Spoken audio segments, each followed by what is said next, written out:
Salut, sur cette petite vidéo, je vais vous montrer une petite astuce pour recevoir des fichiers Bluetooth sur votre ordinateur. Il existe deux manières. Donc, il y a une manière qu'on peut utiliser par la souris et il y a une manière qu'on peut utiliser en hybride. Donc, ça veut dire qu'on va lancer une petite commande et après, on peut utiliser notre souris pour la sélection tout simplement. Ici, la première manière, donc, tout simplement, il suffit seulement que vous vous assurez que votre Bluetooth est déjà actif, comme ceci.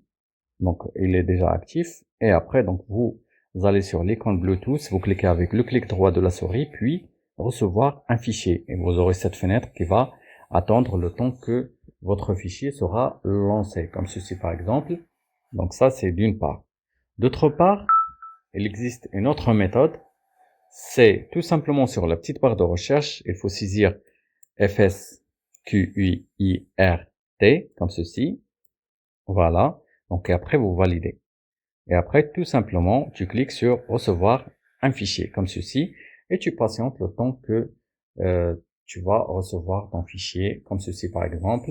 Voir le fichier, donc dès que tu cliques sur OK par exemple, moi j'ai décidé que les fichiers seront enregistrés sur le bureau, je vais les recevoir sur le bureau.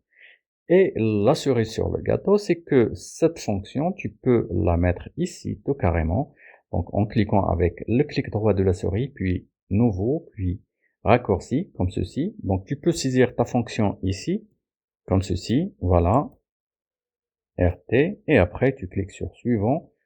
Tu peux lui donner un nom, par exemple, recevoir, comme ça, et après tu valides par terminer, comme tu vois. Donc ici, tu peux la mettre sur la barre des tâches ou bien tu peux la laisser sur ton bureau.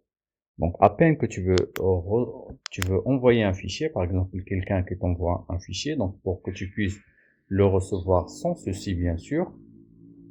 Donc là, il suffit seulement que tu cliques sur l'icône qui est sur ton bureau, comme ceci par exemple, voilà. Et après tu cliques sur recevoir. Donc tu patientes le temps que la personne va t'envoyer le fichier bien sûr. Et voilà. Donc tu peux recevoir ton fichier et tu valides bien sûr pour l'enregistrer sur l'emplacement par défaut de ton Bluetooth. J'espère que ce petit partage vous a plu. Si vous n'êtes pas encore abonné à ma chaîne, je vous invite à le faire et à bientôt.